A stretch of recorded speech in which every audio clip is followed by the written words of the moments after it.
Hello dear students, आज की इस वीडियो में मैं डिस्कस करने जा रहा हूँ 20 हॉट टॉपिक्स और जो रिसर्च टॉपिक्स हैं हमारे इस तरीक़ा के जिन पर रिसर्च का वर्क हो रहा है पूरे देश के अंदर, पूरी दुनिया के अंदर, उन्हें मैं बताना चाहूँगा। और ख़ास तौर से जो बच्चे यूजी और पीजी लेवल के हैं उनके लिए मैं ये रिसर्च प्रोजेक्ट के तहत मैंने एक पहले वीडियो अपलोड की थी, इसमें बताने की कोशिश की थी कि आप रिसर्च प्रोजेक्ट कैसे तैयार करें। इसमें मैं बताना चाहूँगा कि जो हमारे 20 से कुछ 25 तक मैं बताऊंगा रिसर्च टॉपिक के फील्ड, और उसमें थोड़ा सा सजेशन भी दूंगा, कुछ इंपॉर्टेंट सजेशन कि किस फील्ड में आप ज़्यादा बेटर कर सकते हैं, ये सब एडवाइस भी करूंगा। और साथ साथ ये भी बताने की कोशिश करूंगा कि जो हमारी लेटेस्ट टेक्नोलॉजी है, लेटेस्ट डेवलपमेंट है फिजिक्स में, वो कहाँ चल रहा है और किस तरीक़ा से आप रिसर्च प्रोजेक्ट बनाते समय किन किन चीज़ों का ध्यान रख के इन फील्डों में रिसर्च प्रोजेक्ट बना सकते हैं, जिससे आपको जिस समय आप रिसर्च में जाएँ एमएससी करने के बाद में, तो आपको बहुत सारी चीज़ें पहले से ही क्लियर हो जाएं। इसके परिप्रेक्ष्य में मैं ये सब चीज़ें आप लोगों के लिए अपलोड करने जा रहा हूँ और आगे कुछ वीडियो और भी अपलोड करूँगा। तो इसमें मैं बताना चाहूँगा कि एक जो महत्वपूर्ण फील्ड है, जो हमारे 20 बेस्ट रिसर्च प्रोजेक्ट में मैंने जो फील्ड बताना चाहूँगा कि आप किस पे प्रोजेक्ट तैयार करें, फील्ड है ये हमारा नैनो साइंस और टेक्नोलॉजी का। नंबर 1 पे जो मैंने लिखा है, नैनो साइंस में अब काफ़ी रिसर्च वर्क हो रहा है पूरे देश के अंदर, पूरे वर्ल्ड के अंदर। पीछे जो हमारी 2 से 3 दशक गुजरे हैं, इनमें नैनो साइंस जो है वो काफ़ी पॉपुलर सब्जेक्ट बन के उभरा है। तो जब हमारी डायमेंशंस जो है वो 10⁻⁹ मीटर के होती है, तो कैसे करेक्टराइजेशन और कैसे प्रॉपर्टीज जो बल्क मॉडुलस की चेंज होती हैं, वो सब अध्ययन हम इसमें कर रहे होते हैं। इसके अंदर जो है हम देखते हैं कि भाई क्या इसके प्रैक्टिकल एप्लीकेशंस हो सकते हैं। तो काफ़ी प्रैक्टिकल एप्लीकेशंस नैनो टेक्नोलॉजी के हैं, तो इस पर आप प्रोजेक्ट बना सकते हैं नैनो टेक्नोलॉजी पे। और जब प्रोजेक्ट बनाएं तो प्रोजेक्ट बनाते समय पे किन किन चीज़ों का इसमें ध्यान रख सकते हैं, उन्हें भी मैं बताना चाहूँगा। सबसे पहले अपना जो अब भी रिसर्च प्रोजेक्ट तैयार करें तो उसमें बच्चे, बहुत सारे देश के बच्चों ने डिमांड की थी कि सर कुछ इंपॉर्टेंट चीज़ें बताएं प्रोजेक्ट बनाते समय। तो इसमें जैसे ही इस पर प्रोजेक्ट बनाएं, और सभी पे ये चीज़ें लागू होंगी जो मैं बता रहा हूँ, इसमें आपको इंट्रोडक्शन पोर्शन डालना पड़ेगा भाई नैनो साइंस जो है और नैनो टेक्नोलॉजी में क्या अंतर है। जैसे हमारा टॉपिक है नैनो साइंस एंड टेक्नोलॉजी, तो नैनो साइंस नैनो टेक्नोलॉजी में क्या अंतर है। नैनो लेवल के ऊपर स्केल जो करेक्टराइजेशन होता है, नैनो स्केल के ऊपर जब हम सब्सटेंस के करेक्टराइजेशन या उनकी प्रॉपर्टीज़ को देखते हैं तो उनमें कैसे परिवर्तन होता है, ये सब चीज़ें इसमें डिस्कस करनी है। नैनो पार्टिकल्स को जब हम ग्रो करते हैं तो उसके लिए कौन कौन से मेथड्स हम अडॉप्ट करते हैं, वो सब हमें इसमें डिस्कस करने हैं कि भाई नैनो में हमारा कौन से जो हमारे पार्टिकल हैं, नैनो पार्टिकल्स, वो हमारे लिए सबसे ज़्यादा बेनिफिशियल हैं, वो सब हमें डिस्कस करना है। साथ साथ हमें इसमें करेक्टराइजेशन के मेथड बताने हैं कि भाई जो करेक्टराइजेशन है वो करेक्टराइजेशन कैसा होता है। मीन्स जब हमने नैनो सब्सटेंस बना लिया तो उसकी कौन कौन सी प्रॉपर्टीज़ को हम ऑब्जर्व करते हैं, उनके लिए कौन कौन से जो सिस्टम्स हैं उनकी रिक्वायरमेंट होती है, कौन कौन से इक्विपमेंट की ज़रूरत होती है, वो सब बताएं। साथ साथ जो काम हो रहा है पूरी दुनिया के अंदर वो सब डिस्कस करें कि इसमें लेटेस्ट क्या वर्क हो रहा है, खासतौर से लेटेस्ट पीछे 5 से 10 साल में जो वर्क हुआ है वो सब उसमें डिस्कस करें। और कुछ जो बच्चे बहुत अच्छी जगह पे हैं या जिनके यहाँ बहुत अच्छी लैब है, वो नैनो की लैबों में जाएं, जो उनके सीनियर रिसर्च में काम कर रहे हैं उनसे कंसल्टेंसी लें, उनके साथ में कोशिश करें कि उनसे कुछ सीखें क्या क्या काम इसमें चल रहा है, नैनो पार्टिकल का किस तरीक़ा से जो नैनो पार्टिकल है उसे कैसे ग्रो करते हैं।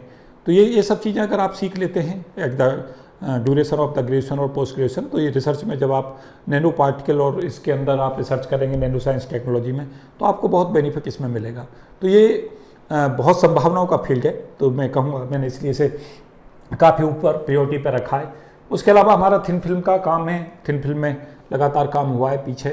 थिन फिल्म जो है 3D और 2D फिल्मों पर काम हुआ है। पहले हमारी 3D की फिल्में बनती थीं, अब 2D फिल्म तक हम बना रहे हैं।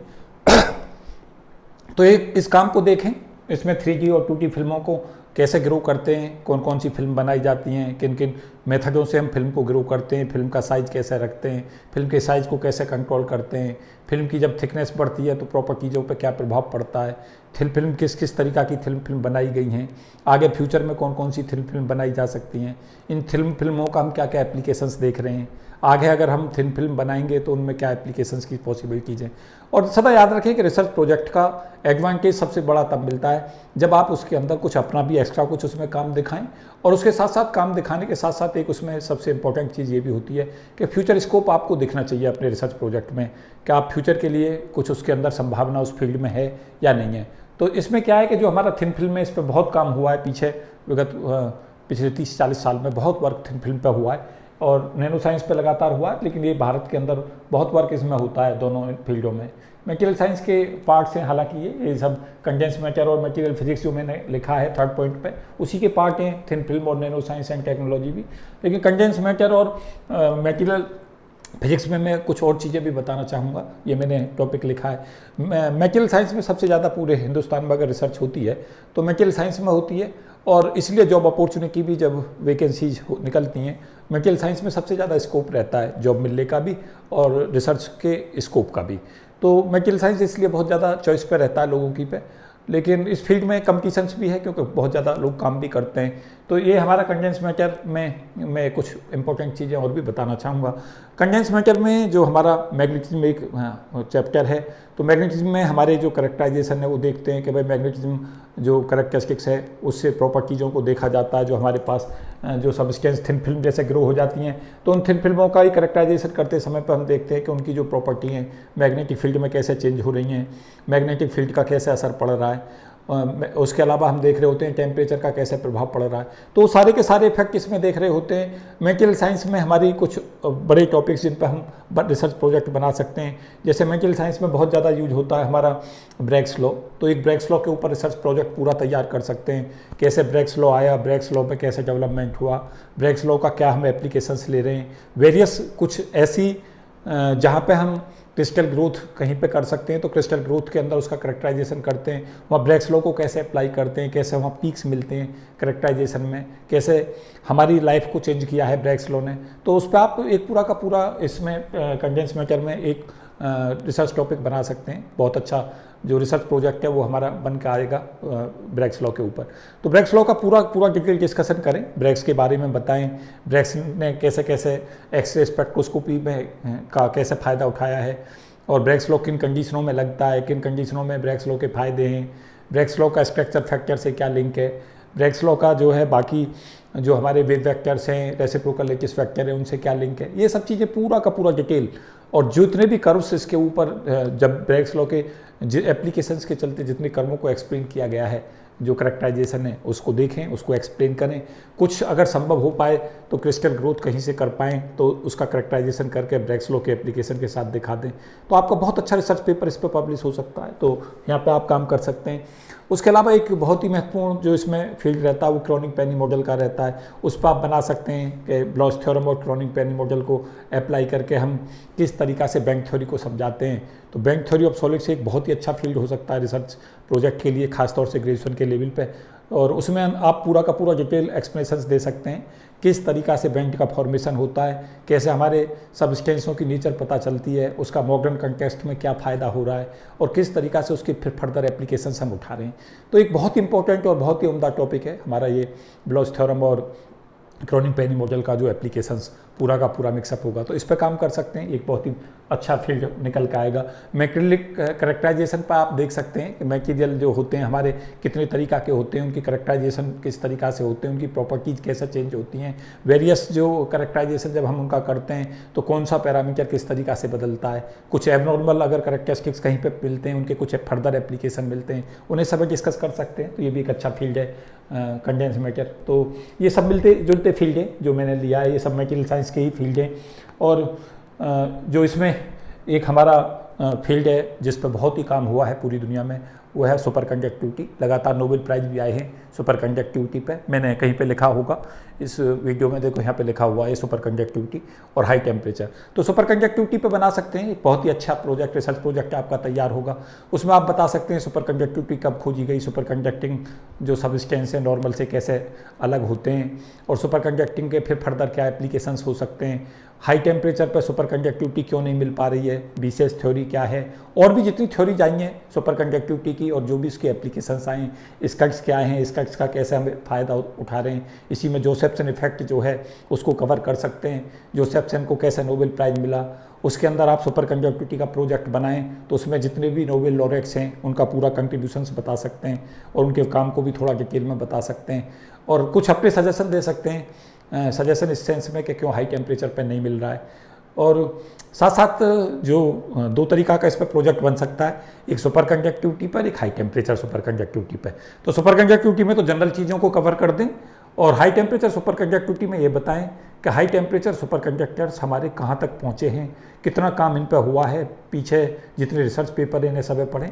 एक चीज़ सदा इंपॉर्टेंट रखें जब भी रिसर्च प्रोजेक्ट बनाएं, तो जो हमारे बेसिक फंडामेंटल्स की बुकें वो भी सब हमारे पास हों, और बहुत अच्छे अच्छे कलेक्शंस हों रिसर्च पेपरों के, जिन्हें हमें पढ़ना है और पढ़ के समझना है। समझने के साथ साथ उन्हें मेंशन कर लेना है। अपने जिसके साथ भी आप रिसर्च प्रोजेक्ट बना रहे हैं उस टीचर के साथ में लगातार डिस्कशन करना है, तो तब आप बहुत अच्छा रिसर्च प्रोजेक्ट बना सकते हैं।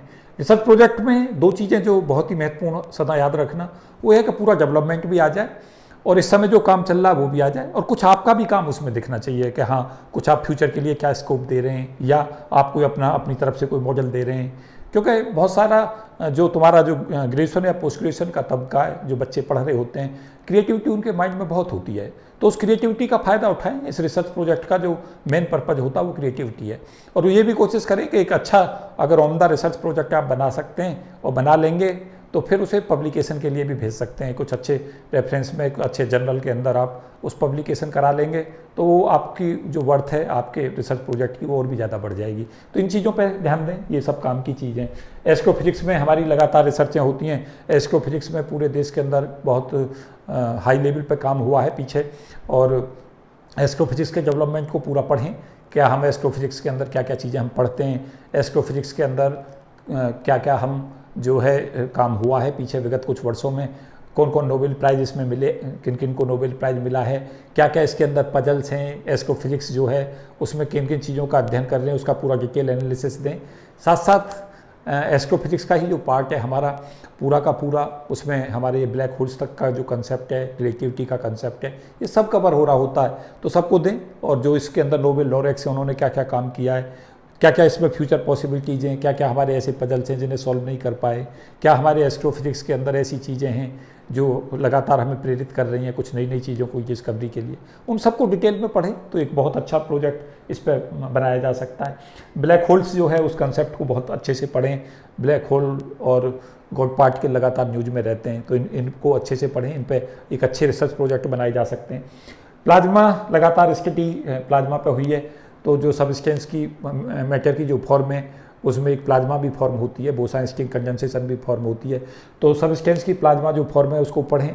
प्लाज्मा पे क्या क्या काम हुआ है, भारत में कहाँ कहाँ क्या क्या काम हो रहा है, कौन कौन लोग एक्टिव रिसर्च इस फील्ड में कर रहे हैं, क्या क्या काम जो हमारा काम हुआ उसका क्या हम प्रैक्टिकल एप्लीकेशंस लाइफ में उठा रहे हैं, क्या इसमें फ्यूचर स्कोप्स हैं, ये सब चीज़ें इसके अंदर आप डिस्कस कर सकते हैं। तो काफ़ी बड़ा प्रोजेक्ट इस पर बनाया जा सकता है।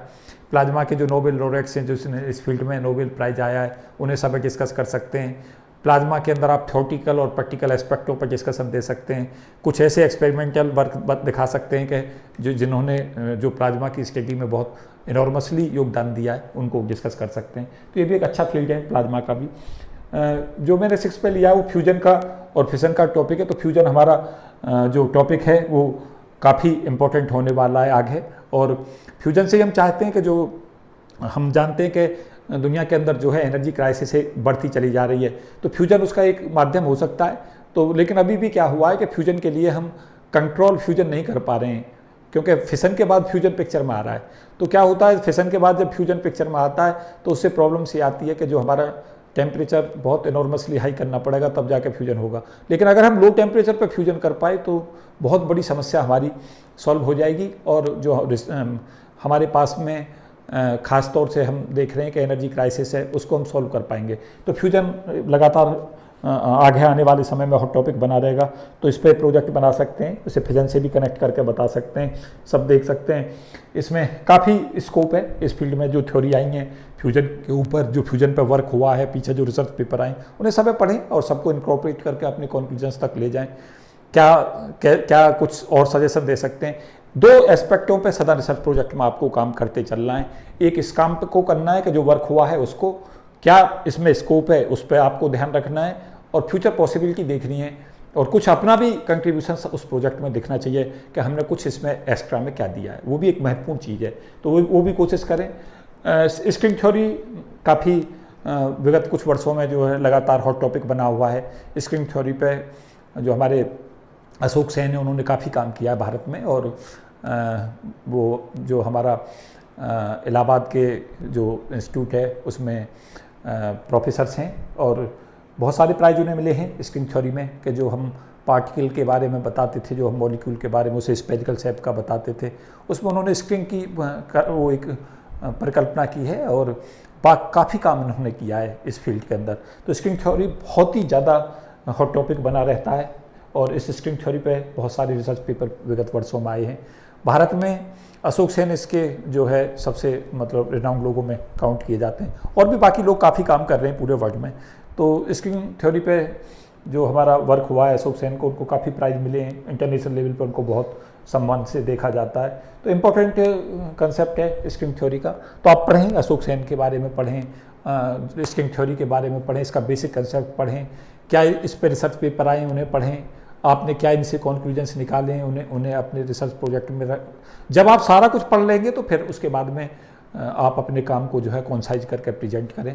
तो यही आपको रिसर्च प्रोजेक्ट में करना होता है। पॉइंट नंबर 8 पर मैंने बोस-आइंस्टीन कंडेंसेशन को बताया है। मैं बहुत सारी वीडियो बोस-आइंस्टीन कंडेंसेशन पर ऑलरेडी दे चुका हूँ। सत्येंद्रनाथ बोस के बारे में मैं लगातार बताता रहा हूँ। तो सत्येंद्रनाथ बोस का जो है ये काम है कंडेंसेशन का, आइंस्टीन के साथ अटैच हैं और इस पर बहुत सारे नोबेल प्राइज इस फील्ड से आए हैं बोस-आइंस्टीन कंडेंसेशन पे। तो इस पर आप रिसर्च प्रोजेक्ट बना सकते हैं, ये भी एक बहुत अच्छा टॉपिक है। जो हमारा मैंने इसमें सजेशन में जो 20 में लिया, एक पार्टिकल फिजिक्स को लिया है। पार्टिकल फिजिक्स एक हमारा हॉट टॉपिक बना रहता है, कैसे कैसे हमारे पार्टिकल्स जो है वो डिस्कवर हुए हैं। इसमें पार्टिकल फिजिक्स में आप हाई एनर्जी के कंसेप्ट तक पहुंचेंगे कि हाई एनर्जी कैसे जनरेट करें, कैसे नए नए पार्टिकलों की डिस्कवरी हुई हैं, वो सब इसमें पढ़ सकते हैं और फिर कॉन्साइज में दे सकते हैं। साथ साथ में ये भी बताना चाहूँगा कि पूरी दुनिया के अंदर सबसे ज़्यादा जो नोबेल लॉरेट्स की लिस्ट आती है वो न्यूक्लियर फिजिक्स से आती है। तो न्यूक्लियर फिजिक्स में बहुत सारे रिसर्च टॉपिक्स, बढ़िया बढ़िया टॉपिक्स हैं जिन पर आप रिसर्च प्रोजेक्ट बना सकते हैं। जैसे आप पार्टिकल फिजिक्स पर बना सकते हैं, क्वार्क मॉडल पर बना सकते हैं, क्वार्क मॉडल पर काफ़ी काम हुआ है। और क्वार्क मॉडल, पार्टिकल फिजिक्स, साथ साथ जो हमारी डिकेज की थ्योरीज हैं, बीटा डिके में भी खासतौर से बीटा डिके पे काफ़ी नोबेल प्राइज आए हैं। बीटा डिके में तो बहुत ही नोबेल प्राइज हैं। तो आप उन थ्योरियों पे जिन पे काम हुआ है पीछे और जिन पे लगातार पूरी दुनिया ने जिस फील्ड को रिकॉग्नाइज किया है उन पे रिसर्च प्रोजेक्ट बनाते हैं तो आपको पता चलता है कि जो हमारी फिजिक्स है उसमें वर्क कहाँ हो रहा है। तो इसमें बीटा डिके बनाया जा सकता है। Various theories of the decay, alpha decay की जितनी भी थ्योरीज हैं, बीटा की, गामा की, ये सारी orbital electron capture, auger effect, ये सबको कवर करते हुए एक वो बनाया जा सकता है। क्या क्या पजल्स रह गई, कौन कौन सी चीज़ें अभी इनसे एक्सप्लेन नहीं हो रही हैं, क्या इसमें फ्यूचर स्कोप बन रहा है ना, क्या इनके सिलेक्शंस रूल हैं, वो सब कुछ आप उसमें डिटेल डिस्कशन दे सकते हैं। तो एक बहुत ही अच्छा ऑन द टॉपिक इस पर बनाया जा सकता है। रेडियो एक्टिविटी पे आप बना सकते हैं। रेडियो एक्टिविटी बहुत इंपॉर्टेंट टॉपिक रहता है, लेकिन जो रेडियो एक्टिविटी उसे सिंपल वो नहीं 9th-10th की बुक ली और उससे लिख दिया, नहीं, पूरी डिटेल डिस्कशन करें, कहाँ तक पहुँची, कहाँ इस समय काम चल रहा है। ऐसा ना करें कि पीछे का काम लिया और 1900 लेकर 30 से और 40-50 तक रुक कर आपने काम रोक दिया। ऐसा नहीं करना है। आपको अब तक लेटेस्ट दिखाना है, पीछे की 10 से 20 साल में जो वर्क हुआ उस पर ज़्यादा फोकस करना है, क्योंकि आपको बेसिकली जो रिसर्च प्रोजेक्ट का मकसद होता है वो ये होता है कि लेटेस्ट जो है रिसर्च कहाँ चल रही है, उस फील्ड में जिसमें आप प्रोजेक्ट बना रहे हैं वो आपको सब क्लियर होनी चाहिए। तो पूरा का पूरा थोरोली पढ़ें शुरू से लेकर और अब तक जितने भी डेवलपमेंट हुए, जितने मेजर डेवलपमेंट, सारे तो डेवलपमेंट नहीं पढ़ पाते हम, लेकिन मेजर डेवलपमेंट हमें जरूर पता हो। जैसे किसी पर्टिकुलर फील्ड के अंदर आप प्रोजेक्ट बना रहे हैं तो आपको पता ही होना चाहिए कि भाई उस फील्ड के नोबेल प्राइज़ क्या हैं, क्या उनका बड़ा कंट्रीब्यूशंस है जो उन्हें नोबेल प्राइज़ मिला। अब आपने प्रोजेक्ट बनाया लेकिन अगर आपको ये सब चीज़ें नहीं पता तो जो पर्पज़ है प्रोजेक्ट का वो जो पूरा नहीं हो पाता। तो प्रोजेक्ट का पर्पज़ ये होता है कि जो वर्क है वो पता चले, क्या इसमें स्कोप है ये पता चले, कुछ आपका भी वर्क देखे उसमें, ये सब चीज़ें ज़रूर कवर होनी चाहिए। सदा कोशिश करें कि भाई आप अपनी तरफ से भी कुछ ना कुछ उसमें वर्क ऐड करें, जिसके चलते क्या होगा कि आप आगे रिसर्च के लिए बिल्कुल मेंटली प्रिपेयर हो जाएंगे। तो पार्टिकल फिजिक्स है, मैंने 10th पे रखा है। एनर्जी के न्यू सोर्सेज क्या हो सकते हैं। देखो, जब भी आप रिसर्च प्रोजेक्ट बनाएं तो एक चीज़ ज़रूर याद रखें कि वो प्रोजेक्ट ऐसा हो जिसके ऊपर दुनिया पर उसका कुछ प्रभाव आता हो। जैसे एनर्जी क्राइसिस एक बहुत बड़ी प्रॉब्लम्स है, तो जब एनर्जी क्राइसिस बहुत बड़ी प्रॉब्लम है तो हमें पता है हम डिफरेंट रिसोर्सेज ढूंढते फिर रहे हैं और उसमें एनर्जी के नए रिसोर्स ढूंढने में हम सुपर कैपेसिटर तक आ गए। देखो, एक मैंने इसमें टॉपिक लिखा है सुपर कैपेसिटर, काफ़ी पॉपुलर है क्योंकि सुपर कैपेसिटर जो है इससे एनर्जी जनरेशंस जो है वो ज़्यादा मिल रहा है जो हमारे जनरल जो हमारे मैकेनिज्म में उनसे, तो सुपर कैपेसिटर पे काम हो रहा है, तो इस पर सुपर कैपेसिटर पे बना सकते हैं। तो ये भी एक बड़ा होगा। एनर्जी के जितने भी न्यू रिसोर्सेज हम जनरेट कर रहे हैं उन्हें सब डिस्कस करें, फिजिक्स से उसको कैसे कोरिलेट करें, फिजिक्स के कौन कौन से फिनोमेना ऐसे हैं, जैसे हम फ्यूजन में ही देख रहे हैं कि अगर हम एनर्जी को कंट्रोल कर पाए तो बहुत बड़ा हमारी कामयाबी होगी। इससे एनर्जी रिसोर्सेज से आप सुपर कंडक्टिविटी को जोड़ सकते हैं, क्योंकि सुपर कंडक्टर अगर हमें हाई टेम्परेचर पर मिल गया तो क्या होगा कि जो हमारे एनर्जी लॉसेज हैं वो रुक जाएंगे। और आपको पता होगा कि भारत जैसे देश में 50% तक जो एनर्जी लॉस हो जाती है। तो अगर आपने सपोज किया एक सबस्टेंस ढूंढ दिया जो 300 केल्विन पे सुपर कंडक्टिविटी शो कर रहा है, तो निश्चित तौर से आप नोबेल लॉरेट्स हो जाएंगे। लेकिन लगातार लोगों ने काम किया है, अगर आप 300 केल्विन पे सुपर कंडक्टर ढूंढ पाए मीन्स रूम टेम्परेचर पे, और वो ऐसा भी सबस्टेंस हुआ जो बहुत कॉस्टली ना हो, तो आप निश्चित तौर से नोबेल लॉरेट्स हो जाएंगे। क्योंकि लगातार लोगों ने काम किया है लेकिन उसमें सफलता नहीं मिली, बहुत हाई टेम्परेचर पर सुपर कंडक्टिविटी अभी भी नहीं मिल पा रही है। तो ये हमारे पास में है। तो एनर्जी क्राइसिस से जोड़ें, एनर्जी क्राइसिस को कैसे सॉल्व किया जा सकता है, एनर्जी क्राइसिस के लिए क्या क्या किया जा रहा है, क्या इसमें रिसर्च में एनर्जी क्राइसिस को सॉल्व करने के लिए क्या क्या नई नई मैकेनिज्म आ रही हैं, क्या क्या टेक्नोलॉजी आ रही हैं। तो ये एक बहुत ही अच्छा फील्ड हो सकता है उम्दा, तो इस फील्ड में काम कर सकते हैं, ये अच्छा वर्क होगा। एक हमारा मैंने इसी में प्रोजेक्ट में कहा है कि रिसर्च कंट्रीब्यूशन इंडियन फिजिसिस्ट, आप रिव्यू कर सकते हैं पूरा का पूरा वर्क। जैसे हमारे जितने भी इंडियन फिजिसिस्ट हैं जो ग्रेटेस्ट हैं उनमें 8, 10, 15, 20 तक आप ले सकते हैं। उनके काम को पूरे का पूरा काम, उनका रिसर्च वर्क जो उसको रिव्यू कर सकते हैं। उसमें देख सकते हैं उन्होंने क्या क्या काम किया, उनके क्या रिसर्च पेपर थे, उन्होंने समाज के ऊपर क्या योगदान दिया। फिर कुछ अपने सजेशन के लिए भी तैयार रखें कि इस फील्ड में क्या क्या काम हो सकता है। वो आपके लिए बहुत महत्वपूर्ण रहता है, क्योंकि जो हो चुका है उसमें ये भी रखना है कि हमारा भी कुछ ना कुछ उससे एक्स्ट्रा में कुछ आए रिसर्च प्रोजेक्ट में, क्योंकि वो ही बहुत महत्वपूर्ण होता है। क्योंकि विचार ही इंपॉर्टेंट होता है कि आपके अंदर जो क्रिएटिविटी है, रिसर्च प्रोजेक्ट वो पैदा करने के लिए रिसर्च प्रोजेक्ट बनाए जाते हैं। तो इस चीज़ को ध्यान रखें।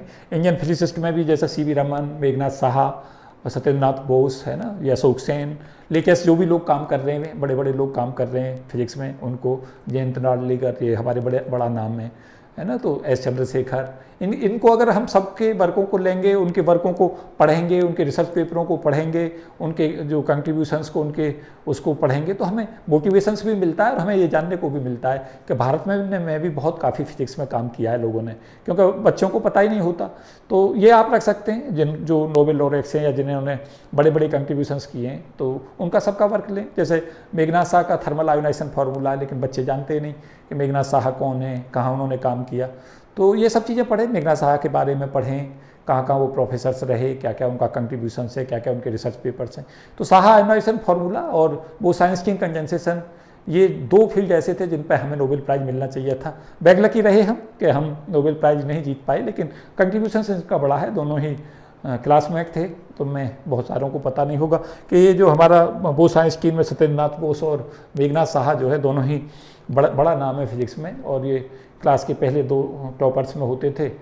साहा जो है वो सेकंड पे थे और MSc के मार्क्सों में, और ये जो हमारे सत्येंद्रनाथ बोस से फर्स्ट थे। तो इनका सत्येंद्रनाथ बोस के बारे में तो ये कहा जाता है कि उनके मार्क्स भी इतने थे PG लेवल पे कि अभी तक वो रिकॉर्ड बना हुआ है। तो काफ़ी ब्रिलियंट लोग हैं हमारे देश के अंदर जिन्होंने बड़ा कंट्रीब्यूशंस दिया है, तो उसको रिव्यू कर सकते हैं और उसमें फर्दर क्या स्कोप आप ढूंढते हैं वो सब देखें, तो आपको इससे लाभ मिलेगा।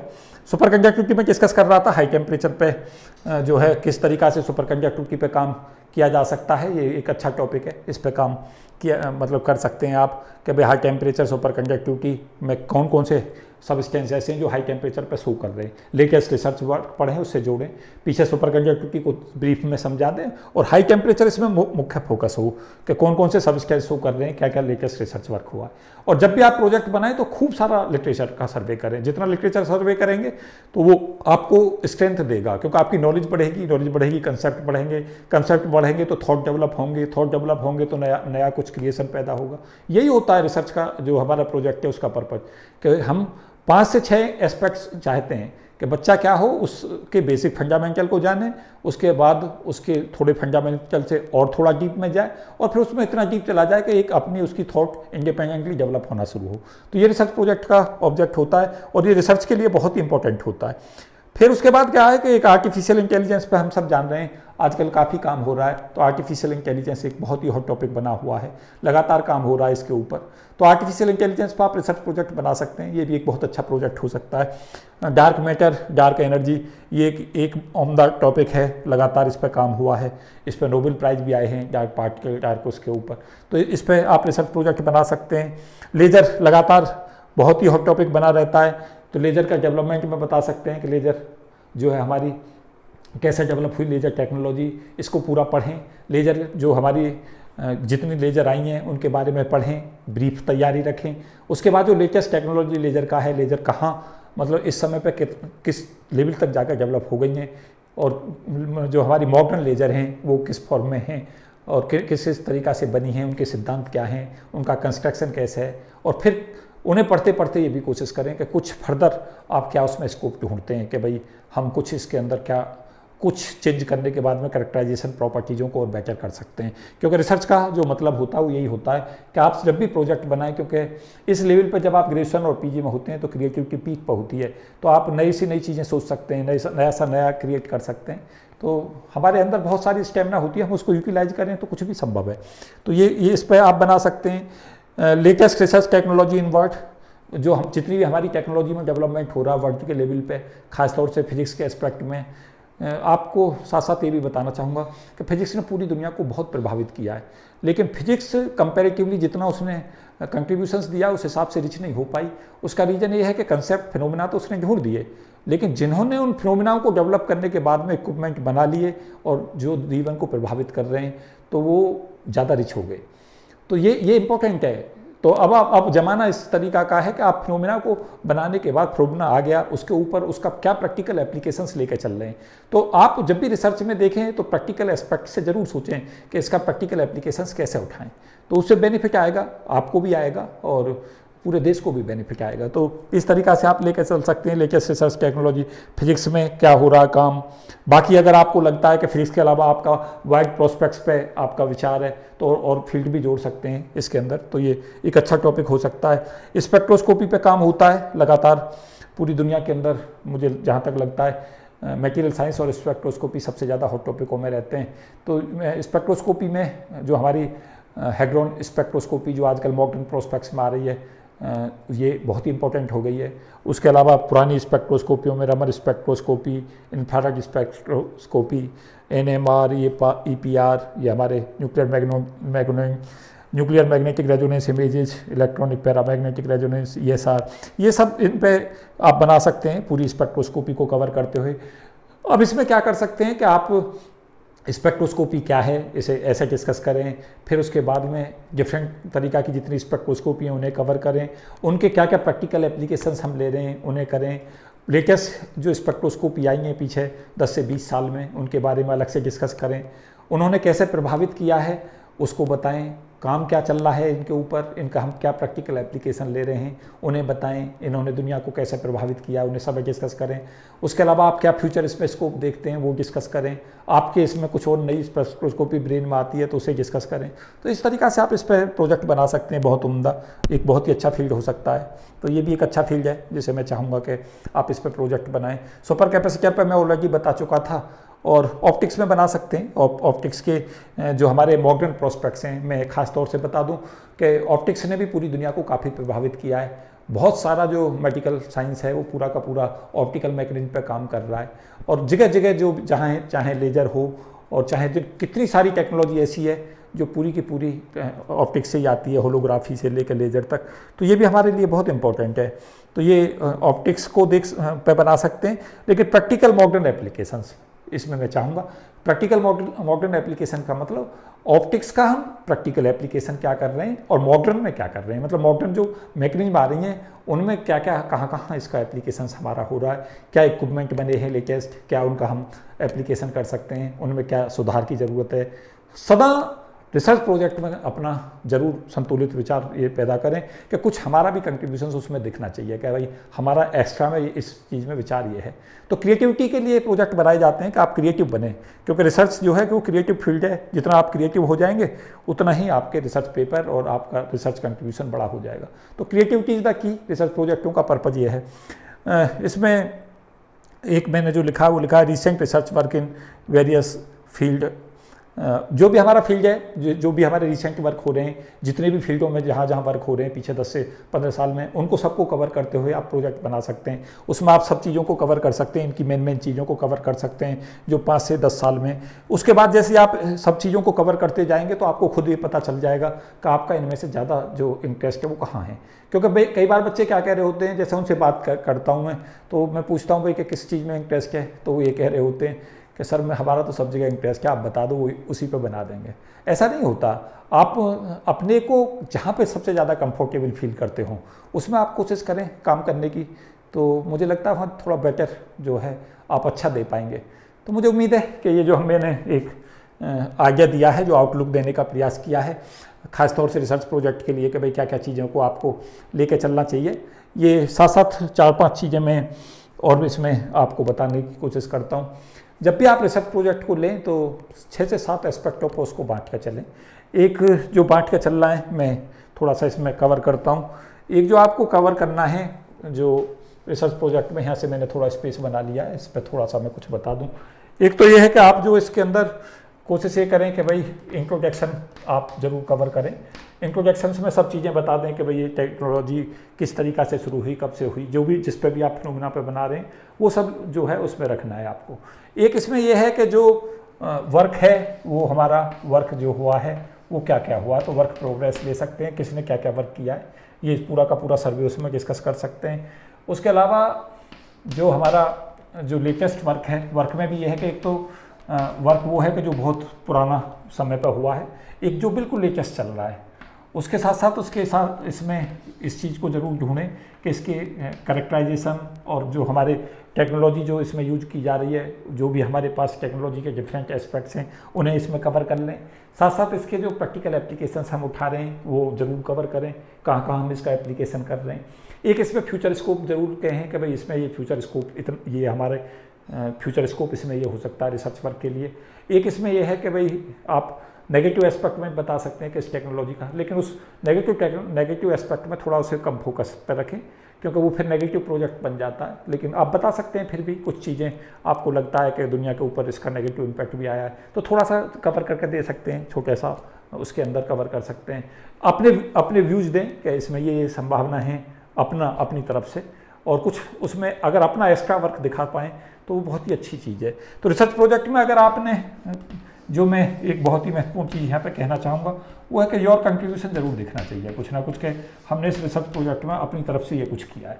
तो ये मुझे उम्मीद है कि जो मैं रिसर्च प्रोजेक्ट के बारे में बता रहा था कि भाई इन फील्डों पर आप बना सकते हैं, तो ये आपको निश्चित तौर से लाभ देगा और ये आपको दिशा देने का मेरा प्रयास है कि रिसर्च प्रोजेक्ट किन किन फील्डों में आप बना सकते हैं। तो ऐसा भी नहीं है कि अगर आप कहेंगे कि सर एक एक लेक्चर पूरा एक एक टॉपिक पर दे दो, तो मैं एक एक लेक्चर जो है सब पे दे दूंगा। जैसे एक नैनो साइंस पर पूरा दे दूंगा, एक थिन फिल्म पर पूरा दे दूंगा, एक घंटे के इन पर लेक्चर दे दूंगा, सभी पे क्या क्या काम चल रहा है, क्या क्या चीज़ें कैसे कहाँ से सर्च करें। तो आप बताएं कि आपको क्या रिक्वायरमेंट फील होती है इसको जानने की। तो मैंने एक मोटा आइडिया देने का प्रयास किया है, तो मुझे उम्मीद है कि आप जिस तरीक़ा से मार्क करेंगे तो फिर मैं उसी हिसाब से फिर कमेंट बॉक्स में देखूंगा कि आपके क्या कमेंट आते हैं और अगली जो वीडियो है उसी प्रोस्पेक्ट से मैं बना के दूंगा। तो ये मेरी कुछ पहले भी मैंने वीडियो काफ़ी डाली हैं। ख़ासतौर से मैं बच्चों से आग्रह करूंगा कि मेरी जो प्लेलिस्ट है उसमें मैंने एक रिसर्च गाइडेंस के तहत कुछ वीडियो अपलोड की हुई हैं। उसमें एक प्लेलिस्ट में मैं रिसर्च गाइडेंस के नाम से जो मेरी प्लेलिस्ट बनी हुई है रिसर्च गाइडेंस री, उसको देखते रहें। उसमें रिसर्च का ही सब सारा कुछ मिलेगा। भारत में रिसर्च कहाँ होती है ये भी बताएगा कि रिसर्च जो है कहाँ से करें, कहाँ कौन से ऑर्गेनाइजेशन हैं, कौन कौन जो फील्ड हैं, कहाँ पे ज़्यादा रिसर्च कौन से फील्ड में हो रही है। तो ये सब चीज़ें मैंने पहले भी डिस्कस की हैं, काफ़ी काम किया है। भारत में साइंटिस्ट कैसे बने, साइंटिस्ट इन इंडिया कैसे बने, ये सब चीज़ें मैं उसमें मेरी काफ़ी वीडियो पढ़ी हैं। तो आप उन्हें अगर देखेंगे तो आपको निश्चित तौर से लाभ मिलेगा और आप रिसर्च करने के लिए और भी प्रोत्साहित होंगे। तो मुझे उम्मीद है कि जो ये मेरी श्रृंखला है ये निश्चित तौर से पूरी इंडिया कम्युनिटी को और वर्ल्ड कम्युनिटी को लाभ देगी। इस आशा के साथ अपनी बात को विराम देता हूँ। आपके लिए शुभकामनाएं, best wishes. Thank you so much.